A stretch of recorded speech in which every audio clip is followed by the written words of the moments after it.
Shut up and sit down.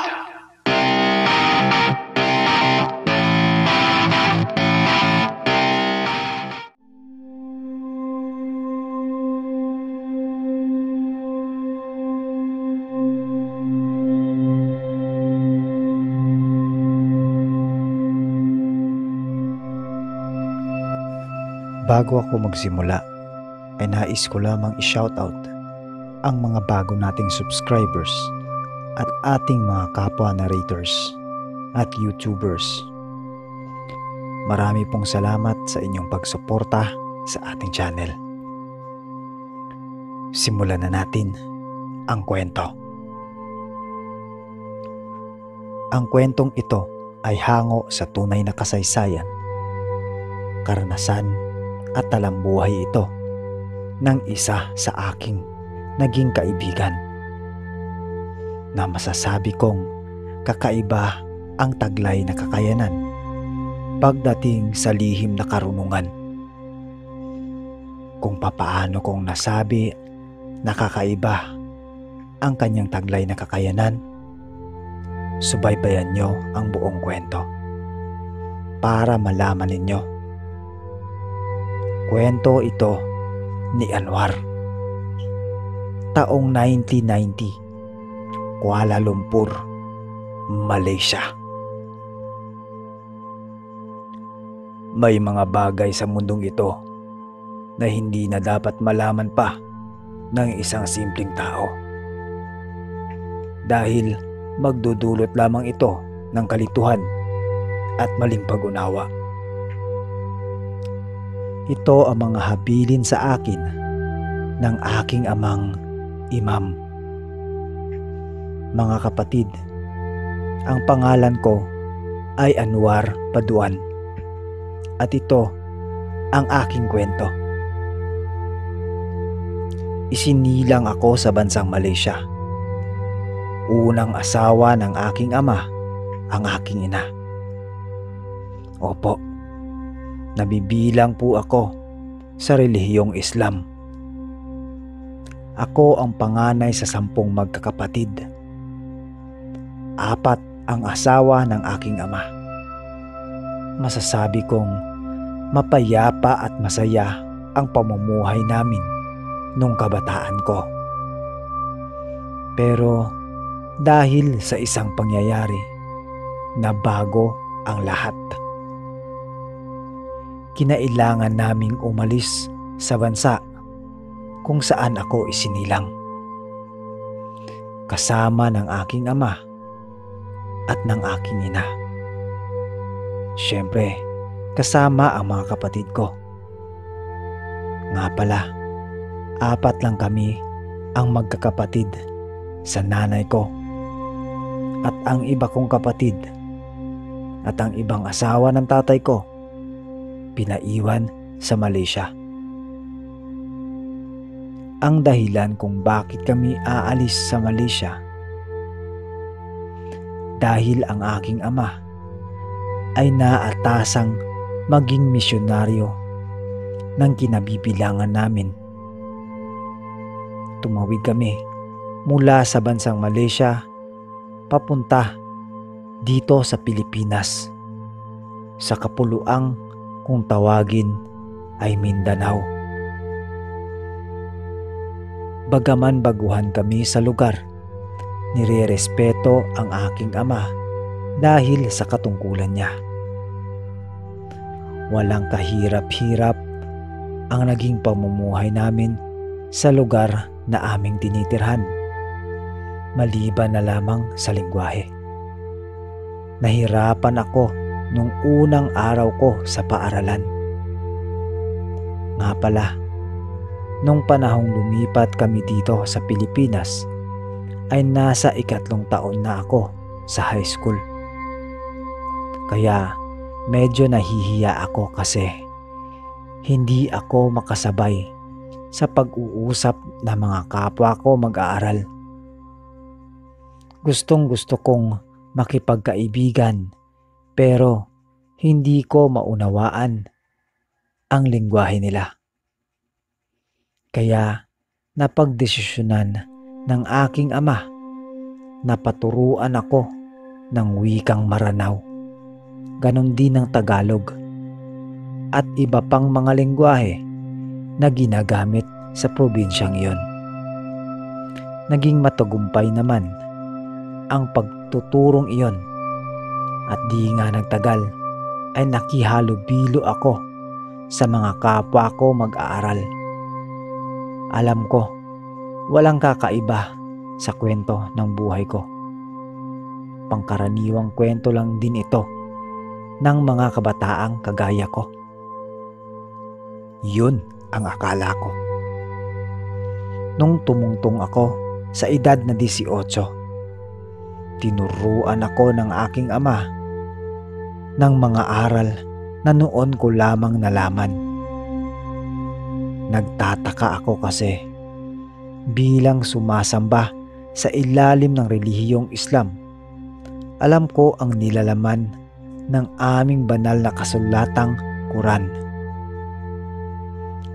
At ang itinuturo ng aking ama, malayong malayo sa mga nakasaad dito. Dahil merong mga aral doon ng pagpatay ng demonyo, pagwasak ng kaluluwa, panggagayuma, at kung ano-ano pa. Meron ding mga dasal na nakasulat sa mga aklat na yon, at ang mga ito ay nakasulat sa salitang Arabic. Ilan sa mga ito ay nakatato sa likod at mga braso ng aking ama. Lagi kong itinatanong sa kanya kung ano ang mga dasal na yon. Pero ang lagi niyang tugon sa akin ay, "Malalaman mo sa takdang panahon, Anwar." Ipinalagay ko na lamang ang aking loob dahil may tiwala ako sa ginagawa ng aking ama.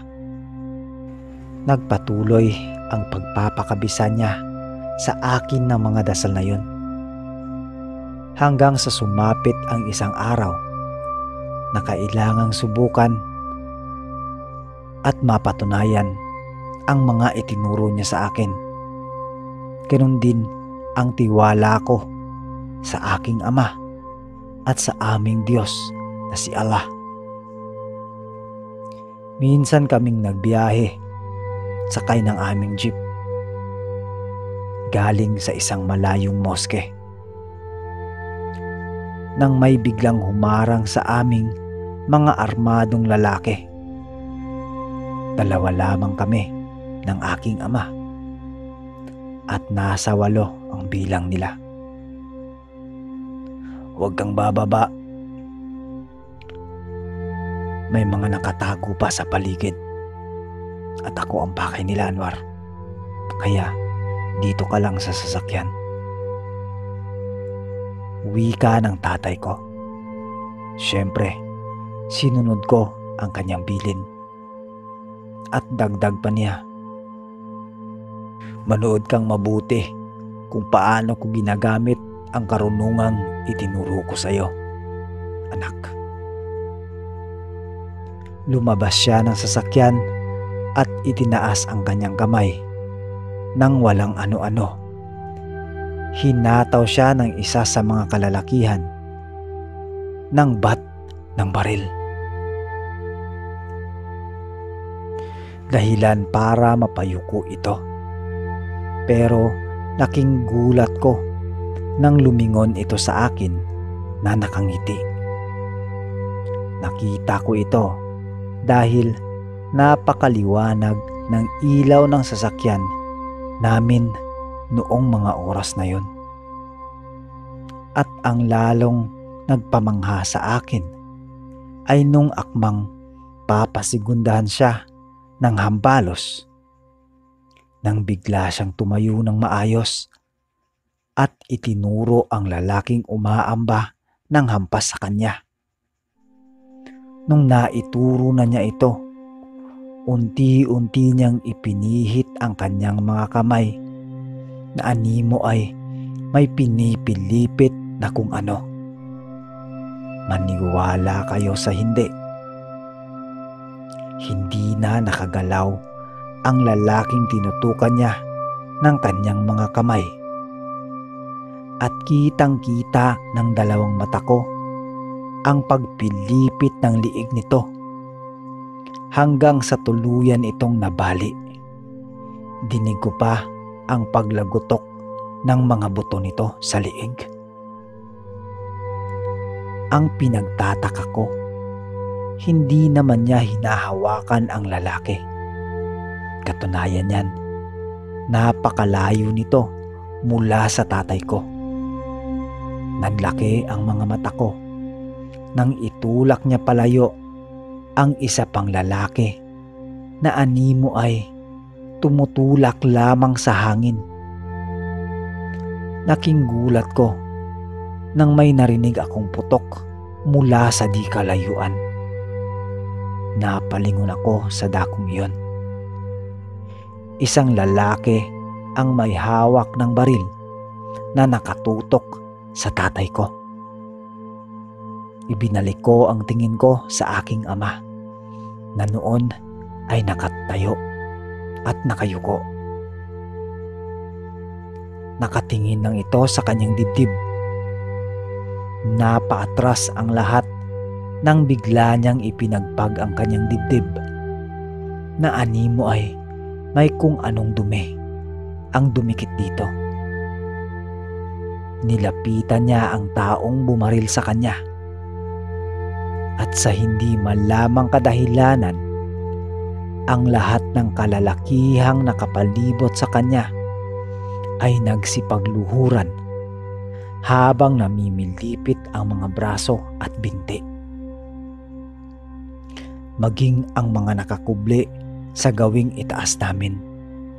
Bale, ibaba kasi ng bangin ang kinalalagyan namin noong mga oras na yun.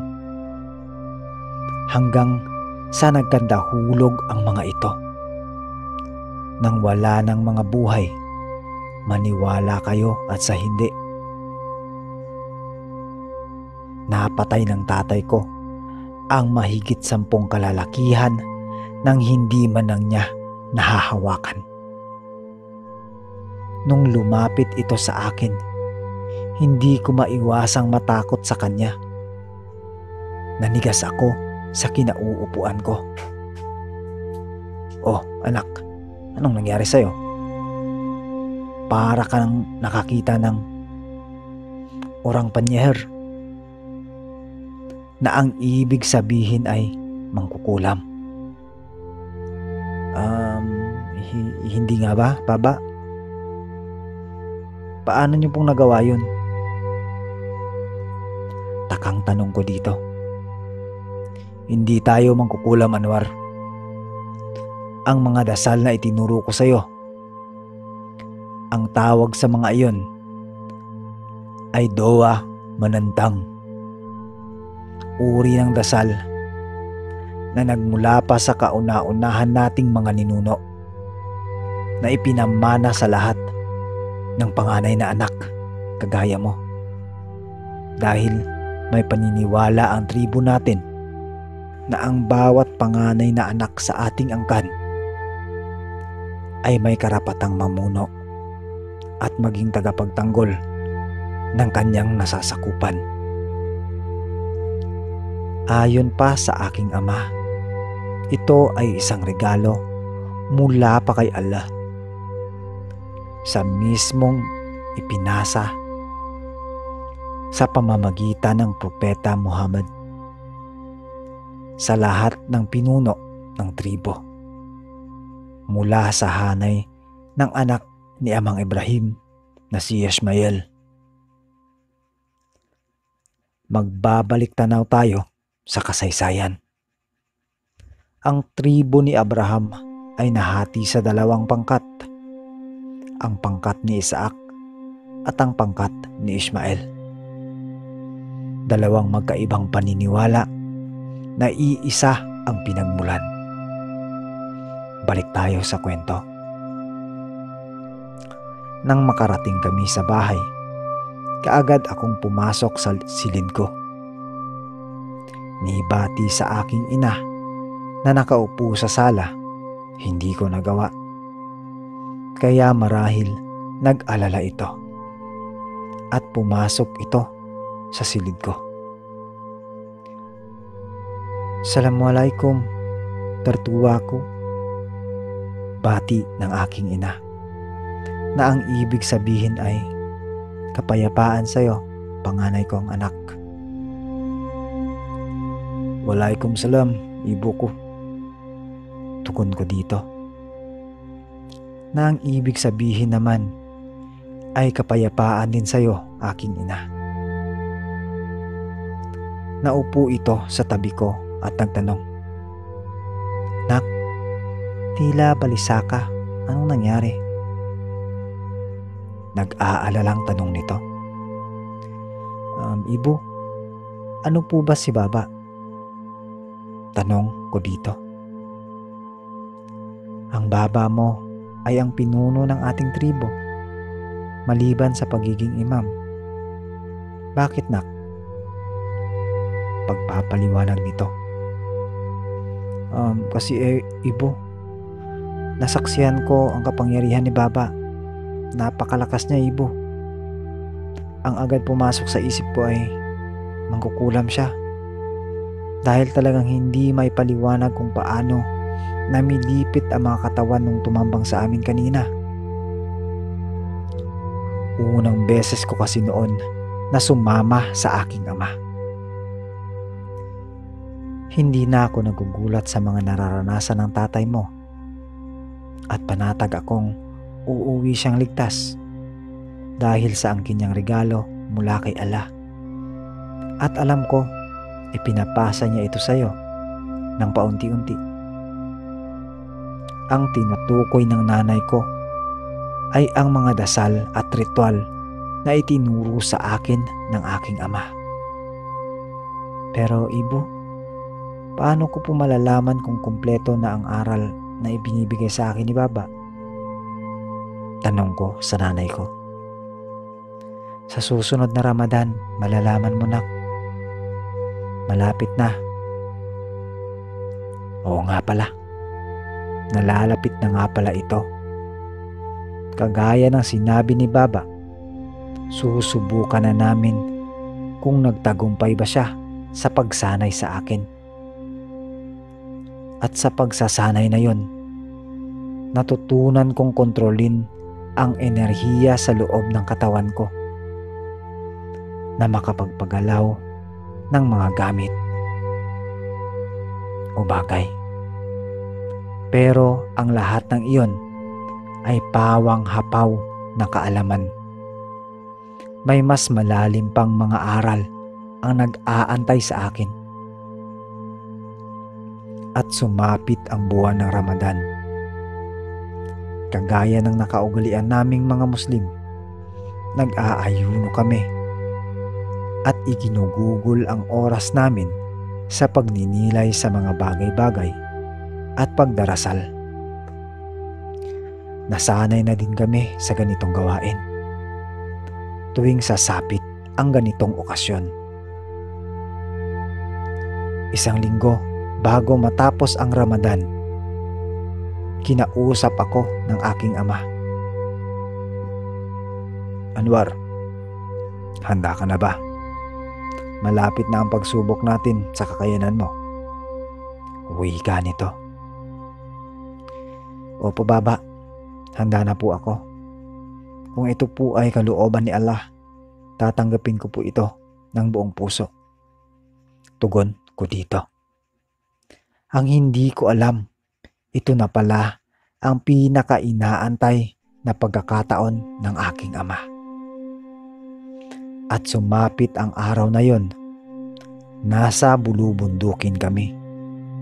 Nagpasya kaming umakyat ng bundok sa araw ng Eid para doon isagawa ang pagsubok ko. Tandaan mo, Anwar, ituon mo ang isipan mo sa mga bagay na dapat mong gawin. Sa pagsubok na ito, maaaring ikapahamak mo ang maling pagkilos o desisyon mo. Habilin nito sa akin. sa lugar na kinaroroonan namin ay may mga nakasinding siga. Ginawa namin ito bago magsimula ang pagsubok.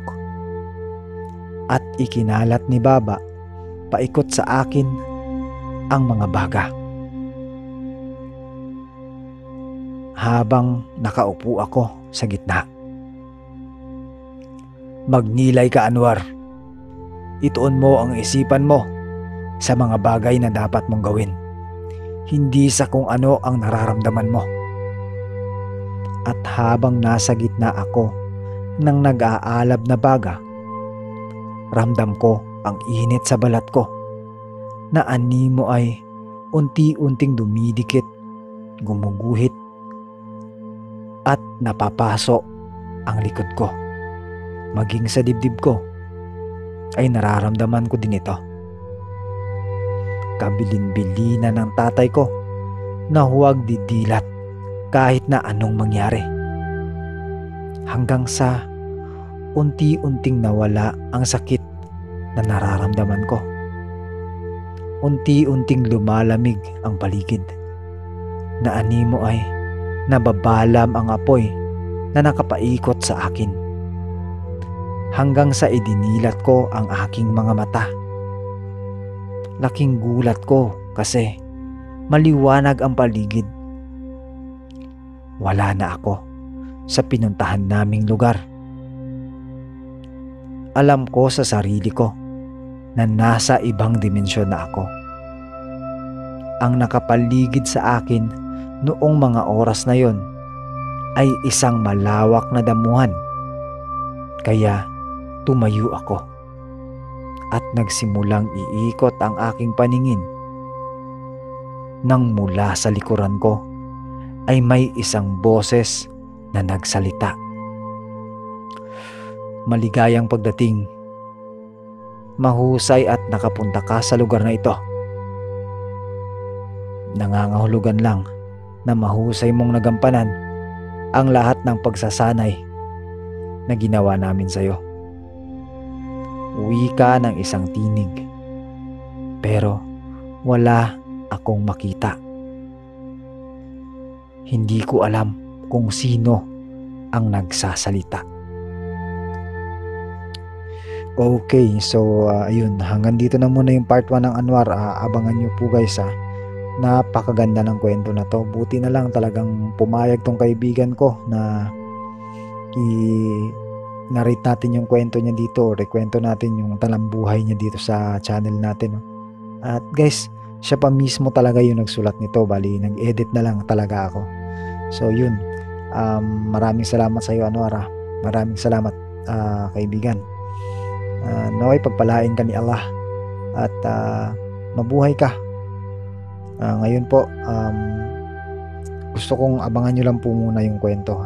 Medyo suspense po tayo dito. Salamat po. At muli po, ito po si JR at kayo po ay nakikinig sa Lihim na Aral.